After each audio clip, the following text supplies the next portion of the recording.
Hi everyone, my name is Leanne and today I'm going to be bringing you mini book reviews for all of the books that I read in February. As ever, all of the books that I talk about will be down below in the description box if you want to find out more about them or you want to get your hands on a copy.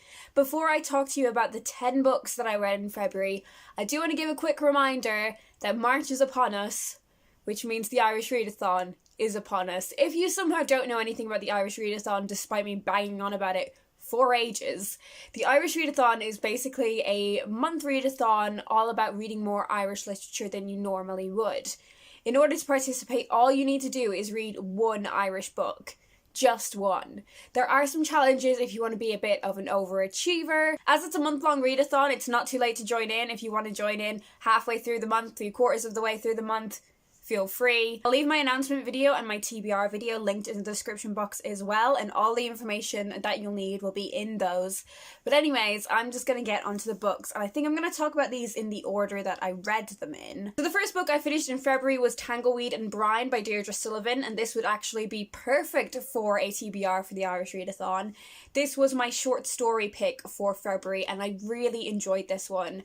This is basically a set of feminist fairy tale retellings. In these retellings, the heroines are brave and they're resilient. We see perspectives that we might not expect from the traditional fairy tales. These stories really challenge the stereotypical role that we are so accustomed to seeing women in fairy tales. It is written fantastically. The stories are accompanied by illustrations from Karen Vaughan, and I think they really enhance the stories. I think they really add something to the book. The stories are listed at the beginning of the book with the traditional fairy tales that they correspond to, but I would recommend just ignoring that bit of the book and just going straight into the stories, because it's really fun to work out which story is retelling what. Some of them are more obvious than others, but either way, it's a lot of fun to try figure out which story is being retold. This was gifted to me quite a while ago by the publishers Little Island, and I think if you are looking for publishers to check out in the Irish Readathon, I would highly recommend them. And if you are interested in fairy tales at all, I think you will really enjoy this one. The next book I finished in February was My Sister the Serial Killer by Ayinka Brathwaite. I have quite similar feelings to a lot of other reviews I've seen about this book. I was quite fortunate in that I held off on the hype for a little bit and watched some reviews of this book, because a lot of people were saying that it wasn't the kind of book that they expected. Basically, what happens in this book is that it is two sisters, the younger of which has a terrible habit of killing her boyfriends. The older sister ends up cleaning up those messes. Both literally, she cleans up the mess and she saves her sister. She helps her get away with it. The older sister is a nurse, and the younger sister develops an interest in one of her colleagues at the hospital, and things become more complicated from there. A lot of the reviews that I'd seen of this book had said it wasn't really what they expected, because you'd go into this book thinking it's a thriller, but it's really not. It's more of a character study about these two Nigerian women and the relationship between them. Unfortunately, this book didn't leave the kind of impact on me that I was hoping for. I really love books about female friendships and sisterhoods, but because of the length of this novel, I didn't think we had the opportunity to really understand these women. This is such a short book. It's only something like 220 so pages, and there's also a lot of white space in this book as well. There's a very large font too, so it's actually a lot shorter than that. And unfortunately, I think that restricted what the author was able to show us about these two women. I don't know, I just really feel like with this book, the idea was far greater than how it was executed, which is a real shame. The next book I picked up was Recreate by Malika Kagode. This was my poetry collection choice for February. This is published by Burning Eye Books, who are one of my favourite poetry publishers, and if you're interested in like spoken word slam style poetry, I can really recommend you checking them out. The collection is about a young woman finding her way in the world, but particularly when she is seen as somewhat of an outsider. She doesn't quite fit in. She was seen as an exotic young woman when she grew up in rural Devon. And a lot of this collection explores that experience, and I think that's such a valuable point of view to read from. We're dealing with everything from heartbreak to music to race in this book. Everything she talks about is worthy of our time and attention.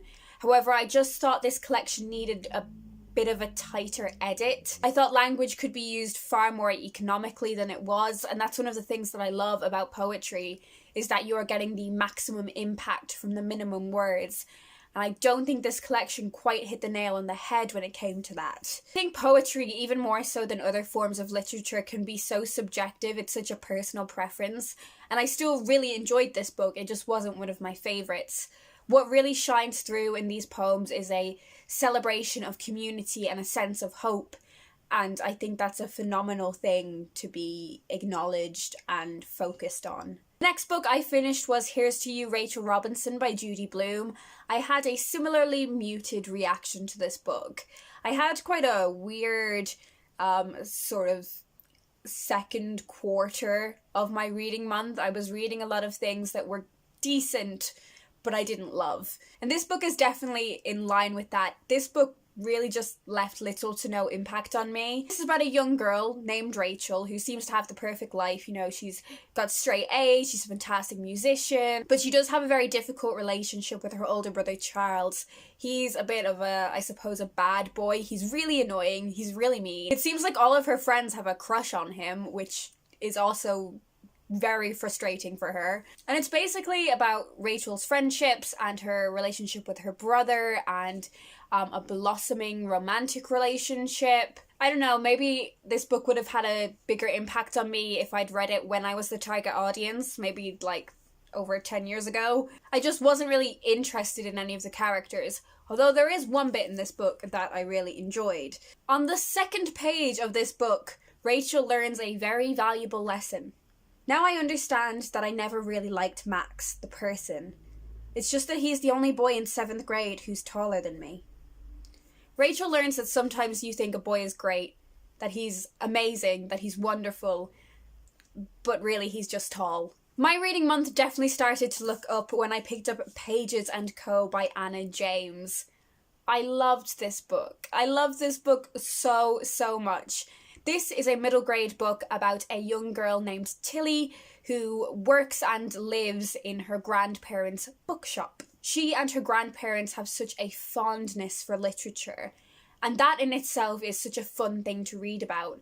But it's even better when strange things start to happen to Tilly, when she starts to see characters that she loves in the bookshop. She has conversations with Anne Shirley from Anne of Green Gables and Alice of the Wonderland stories. Tilly then finds out that she is what is called a book wanderer. Now, I won't explain to you exactly what book wandering is because I think it is done really well in this book.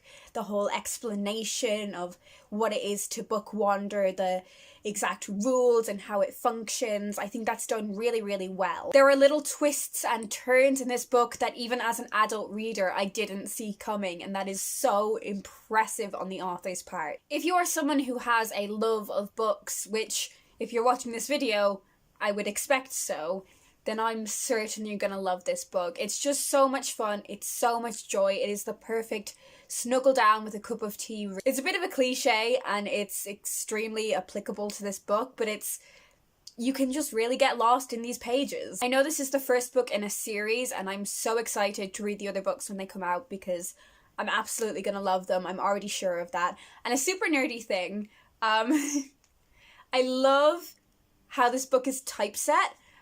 So there's just really clever things done with how the words are laid out. Like some of them are tilted in relation to the illustrations. Some of the words sort of tumble down the page. It's done really well. It's really satisfying. And something like that could very easily be jarring and distracting, but it's used quite sparingly and that makes it really effective. And I was really impressed with that. I was really impressed with this whole book. And to be honest, I already want to reread it, which is such a sign for me that a book is going to be a favourite. Unfortunately, my next read was fairly underwhelming as well, and that is Letters to My Fanny by Charlie Healy. This is basically, it's like a feminism for beginners book, I guess. This is a book about misogyny and sexism and women's relationships with their bodies. It talks about masturbation and periods. It talks about childbirth and breastfeeding. It talks about fitness, which, you know, are all things that I'm really interested in and really enjoy reading about. But unfortunately, There was nothing new in this book for me. I found myself really skimming a lot of sections because there was just nothing new in here for me. I also thought this book was going to be a lot more sex focused and blunt about those kind of things, and it really wasn't. The author has this attitude of feeling like really embarrassed about all the things that she's sharing, and I'm like, this is super tame. Why are you embarrassed? I did read a sort of similar book later on in February, which I enjoyed a lot more, but I'll talk about that one in a minute. Unfortunately this one was just a bit simplistic for my level of engagement with feminism, I guess. Thriller-a-thon happened in February and I managed to read one book for that, and that was Sweet Pea by C.J. Scoose. And what a great book this was. So this is about a sort of 30-something woman named Rhiannon, and she lives quite a mundane life. She's got quite a boring job in a newspaper that she's really dissatisfied by. Her boyfriend is cheating on her, but she's not really that bothered by that. Well, she is bothered by it, but she's just not bothered by him. Like, she isn't really into her boyfriend. Again, it's just very mundane and underwhelming. To an outsider looking in, Rhiannon seems like she's living a pretty bland life. But Rhiannon has a secret life in that she is a serial killer. Now, she has really horrible thoughts about people in her day-to-day life and wanting to kill them, even people that annoy her in the supermarket. The people that she actually goes out and kills are people that arguably deserve it. Quite often they are men who have done terrible, terrible things to women. They definitely deserve to have some sort of justice brought upon them, and it's not really Rhiannon's place to take that into her own hands, but she does. Rhiannon is such a horrible person. Like, she's so mean about everyone, but it's really funny to read about. You kind of have to suspend your disbelief with this book because it's kind of ridiculous. It's ridiculous that Rhiannon is getting away with what she's done. It's ridiculous that she even exists as a person. So once you just suspend that disbelief and get on board with what she's doing, she is hilarious. One thing that really impressed me about this book was that there were a lot of like contemporary cultural references in it, and I think things like that can really age a book. This book is only a couple of years old, but I think even when you do use those popular culture references, it's a real risk for how it can age a book. And I think the author chose the references that she makes really, really wisely. I think the perfect word to describe this book is just entertaining. That's what this book is. It really is just like if Bridget Jones was a serial killer, and I'm really excited to read the sequel to this as well. The next book I finished was Everything I Know About Love by Dolly Alderton. I am such a big fan of Dolly Alderton. I have listened to both of her podcasts, Love Stories and The High Low. I'm such a big fan of hers, so I was really excited to finally read this book. This was really a book of two halves for me. Essentially, this book is Dolly reflecting on a lot of the romantic relationships that she has had in her life. But, you know, it's also about her relationship with herself, her body image. At the core of this book really is her friendships and the power of those. But the story is told through her romantic or sexual relationships. The first half of this book I didn't relate to so much, because there was a lot about Dolly's relationship with alcohol, and I don't really have a relationship with alcohol, so I didn't really relate to her drunken mess stories so much. But in the second half of the book, once it got to Everything I Know About Love at 25, oh boy, oh boy. I definitely related to those later sections a lot more, which is kind of strange, because I am not 25, I am younger than that. I don't know, I think I've always felt a little bit older than I am, and also I guess the section before was like Everything I Know About Love at 21, so I'm closer to 25 than I am to 21. So a lot of stuff in that section onwards about how she treated herself and was treated by men really impacted me. Let me read you this bit from page 274 in which Dolly Alderton reflected my soul.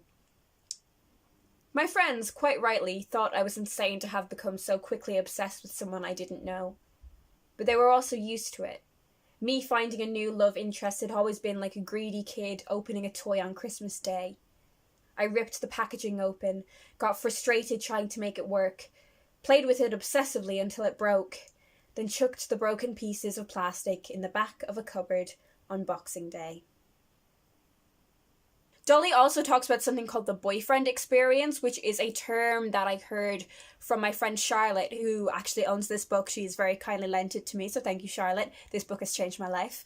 But I first heard the term the boyfriend experience from her, and the moment I heard those words come out of her mouth, my life changed. I was like, oh shit, that's what keeps happening to me. The boyfriend experience is basically when a twatty boy is like super over romantic to you the next morning, or just, you know, in the lead up to and the next morning, either to make him fall in love with you for some weird power trip, or to make himself feel better about him not being in love with you. So that bit of the book was super impactful on me, and I think if you are a woman who has dated men, there will be a lot of bits in this that will be impactful for you. It's just really great to read this book because it feels like you've got a mate, and ultimately that is what this book is about. It's more about female friendships than it actually is about the dating. It feels like you've got a mate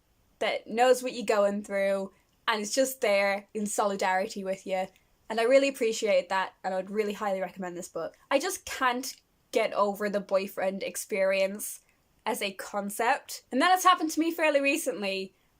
So that bit of the book was super impactful. Sometimes I wonder if I overshare on this channel, and then I remember that I could not give a shit. Next, I read a really small book. I read The Cracked Looking Glass by Catherine Ann Porter. It's such a quiet, short story. It's basically about this young woman who is married to a man. I think he's 20 or 30 years older than her. Her life is quite unfulfilled. It's about her reflecting on what her life could have been and other men that could have been part of her life. She's not necessarily angry or upset about anything. She's just underwhelmed. Nothing really happens per se in this short story. There's not a lot to talk about. There are some interesting interactions and conversations that happen. It's an entertaining book, but not a lot happens that you can talk about. It's just a glimpse into this woman's life. And honestly, that's what I really love in a short story. I just feel like the best thing for me with a short story is to feel like I've opened a doorway into someone's life for an hour. I didn't know this about the story going into it, but this is also, it's got an Irish focus in it. The characters are Irish. Despite the author being an American writer, I think she did a really great job of that.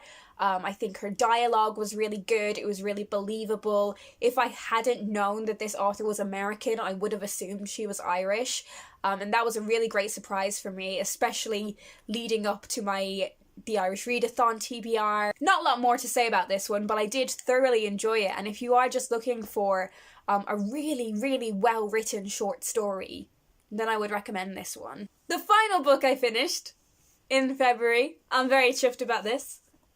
I'll finish Villette by Charlotte Bronte. Lads, I've been reading this for absolutely ages. I've been reading this since November. Absolute madness. But I finally finished it, and I feel so accomplished. Our protagonist for this novel is Lucy Snow, and in true proto-feminist literature style, something happens at the start of the book, people die, her financial stability and life plan are taken away, so she's got to go somewhere else that she's never been before. In the case of Lucy Snow, she goes to Villette, which is basically Brussels. Here she becomes a governess, and it's about how she cares for the children, and it's about the unrequited love that she experiences while in Brussels. And I think the unrequited love was done really well in this book. Like, it was really believable. It wasn't overly dramatic, and I really appreciated that. I thought some of the feminist themes in this book were done a lot better than they are in Jane Eyre.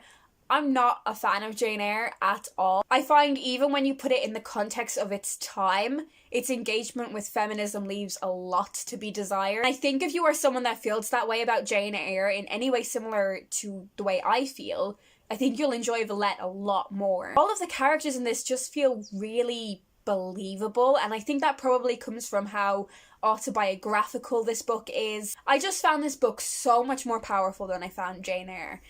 There is one thing that rubs me up the wrong way about this book, And that is that there's a lot to do with the various Christian denominations. So Lucy Snow is a Protestant, and there are parts of this novel where she's basically like, lol, aren't Catholics really dumb? And she's not wrong, but I'm allowed to say that, because I am one. Well, you know, in that very Irish way of being culturally Catholic, but not actually Catholic. And I agree that, like, there are a lot of dumb things about Catholicism, but the way that these opinions are presented in this book is just, it's prejudice, it's insulting, and it's a reflection of the author's own opinions. I think there's definitely an English Protestant snobbery, which just doesn't sit right with me. But that's okay, because I think we should look at classics not only as the great stories that they tell, but also as historical sources. Overall, I did really enjoy this book. I thought it was good. I thought it was really well written, to be honest with you, which is something that I didn't expect. I wasn't sure if I would ever get on with Charlotte Bronte's writing. I'm really pleased with myself that I finally finished it, but I'm also very glad that it's gone. So that's it. They are all the books that I read in February. Do leave a comment down below and let me know if you've read any of these books, if you have any opinions on them. Overall, February was a really good reading month. Even though there were a lot of mediocre reads in there, I think how much I loved the books that I did enjoy really made up for that. Anyways, that's all for me today. I hope you guys are doing well, and I will talk to you in my next video.